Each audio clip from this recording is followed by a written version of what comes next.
जय श्री राम, जय बजरंगबली। यदि आपके जीवन में राम नाम, लेखन है, हनुमान जी हैं और आपके जीवन में भक्ति है राम जी की, हनुमान जी की, तो आपको पता है कि आपके जीवन में दुःख अगर आता भी होगा तो वो कैसे दूर चला जाता है, वो आपको पता ही नहीं चलता। क्योंकि जब हम राम जी की, हनुमान जी की भक्ति करते हैं, तो हमसे पहले हनुमान जी ही उस कष्ट को, उस परेशानी को दूर करते हैं जो हमारे जीवन में आने होते हैं।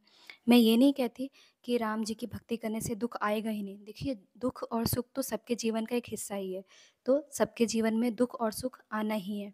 लेकिन कभी-कभी ऐसा होता है ना कि जब हम राम नाम लेखन करते हैं, भक्ति करते हैं, तो हमारे जीवन में एक बहुत बड़ी परेशानी, जो एक पहाड़ के बराबर परेशानी आनी थी, वो एक छोटे से राई के दाने के बराबर हनुमान जी कर देते हैं, यानी बड़ी परेशानी को छोटा कर देते हैं। ऐसा नहीं कि हम भगवान की भक्ति कर रहे हैं, पूजा करते हैं तो परेशानियाँ आएँगी नहीं, जो हमारी किस्मत में लिखा है वो तो हमें मिलेगा ही। अच्छा हो चाहे बुरा हो, हर चीज़ होगा। लेकिन जो गलत चीज़ें होती हैं, जो खराब चीज़ें होती हैं, जो हमें दुःख देने वाली चीज़ें होती हैं, उन्हें हनुमान जी छोटा कर देते हैं। इसलिए आपको राम नाम लेखन करना ही चाहिए। अगर आप राम नाम लेखन नहीं करते हैं, तब आप हनुमान जी का जो है संकल्प लेकर आप हनुमान चालीसा का जाप भी कर सकते हैं। सुंदरकांड यदि आप करवाना चाहें, तो आप दूसरों से भी करवा सकते हैं। आप खुद भी सुंदरकांड कर सकते हैं। हर शनिवार, हर मंगलवार को आप सुंदरकांड कर सकते हैं। आपके जीवन में ऐसा परिवर्तन आपको समझ में आएगा ना कि आप किसी को बता नहीं पाएँगे, लेकिन अंदर ही अंदर आपको खुद महसूस होगा। हर समय आपको लगेगा कि मेरे साथ कोई एक ऐसी शक्ति है जो मेरे साथ चल रही है। मेरे आस-पास कोई है जो मेरा साथ दे रहा है। कोई भी तो शक्ति है जो मुझे जो है हमेशा आगे बढ़ा रही है, मेरे जीवन में खुशियाँ ला रही है। जो काम आपके सदियों से नहीं हो रहे होंगे, वो जो है राम जी की भक्ति, हनुमान जी की भक्ति करने से होंगे। कभी-कभी ऐसा भी होता है कि भगवान की जब हम भक्ति करते हैं, तो भगवान हमारी परीक्षा भी लेते हैं। यानी जब हम राम नाम लेखन करना शुरू करते हैं, तो हमारे जीवन में बहुत सारी दिक्कतें आती हैं, समस्याएँ आती हैं।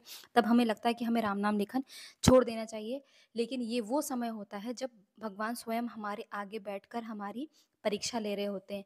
क्योंकि अगर वो परीक्षा लेंगे नहीं और हम उस परीक्षा में पास नहीं होंगे, तो उन्हें कैसे पता चलेगा कि आप उनके सच्चे भक्त हैं। क्योंकि हर चीज़ को करने के लिए एक हमें एक एग्ज़ाम, एक ऐसा जो है एग्ज़ाम पास करना ही होता है जिससे हर चीज़ प्रूफ़ होती है। यानी अगर कोई बच्चा भी स्कूल जाता है तो उन्हें साल भर पढ़ाई करनी होती है, तो ऐसे तो हम कह सकते हैं हमारा बच्चा पढ़ता है, वो उसे सब कुछ आता है। लेकिन जब तक एग्ज़ाम नहीं होगा, उसका रिज़ल्ट नहीं आएगा, तो एग्ज़ाम के रिज़ल्ट के देखने के बाद ही हमें समझ में आता है कि हमारे बच्चा जो है कितना पढ़ने में अच्छा है, क्या आता है उसे, क्या नहीं आता है, क्योंकि रिज़ल्ट आने के बाद ही चीज़ें समझ में आती हैं।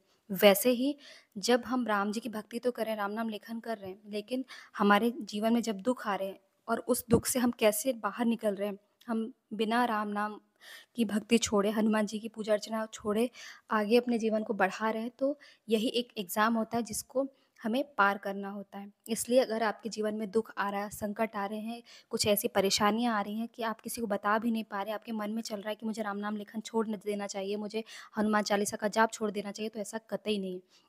जब भी परेशानियाँ आएँ, थोड़ा-सा धैर्य रखिए। जैसे सुख आता है, वैसे दुःख भी आता है। तो जब दुःख आया है, तो इसके बाद सुख आएगा ही। तो ये एक चक्र होता है, जो चलता ही रहता है जीवन में। इसलिए कभी भी आपको घबराना नहीं है। ऐसा नहीं कि ये चीज़ आपके साथ भी हो रही है, ये मेरे साथ भी हो रही है। जो भी व्यक्ति भगवान से जुड़ा है, जो भी भक्ति कर रहा है, हर उस इंसान के साथ ये चीज़ें होती हैं। इसलिए आपको कभी भी घबराना नहीं है। हर चीज़ के लिए आपको बस भगवान पे छोड़ देना है हर चीज़। कि भगवान अब आप ही सँभालो, मुझसे नहीं हो पा रहा है। अगर लेकिन ये नहीं कि इसका मतलब ये है कि आपने छोड़ दिया, बिल्कुल नहीं। आपको भगवान के ऊपर समस्याओं को छोड़ना है, ना कि आपको राम नाम लेखन करना ही छोड़ देना है, या संकल्प लेकर आपने आधा संकल्प लिया, उसके बाद आपने छोड़ दिया कि यार मेरे घर में ये परेशानी है, ये काम है, तो अब मैं नहीं करती हूँ। ऐसा नहीं है, आपको संकल्प पूरा ज़रूर करना है, राम नाम लेखन करना, अपने नियम पूरे फ़ॉलो करने हैं आपको, और अपने जो कार्य है उसको आपको करना है। बाकी फिर परिणाम की इच्छा आप मत करिए, परिणाम भगवान अच्छा ही देंगे। क्योंकि जैसे हमारे माता-पिता होते हैं, हमारे लिए अच्छा ही लिखते हैं, अच्छा ही हर चीज़ करते हैं, वैसे ही भगवान ने भी हमारी किस्मत में कुछ अच्छा ही लिखा हुआ है, क्योंकि वो भी हमारे पिता तुल्य हैं, हमारे माँ-बाप के समान हैं। इसलिए कभी भी आपको घबराना नहीं है।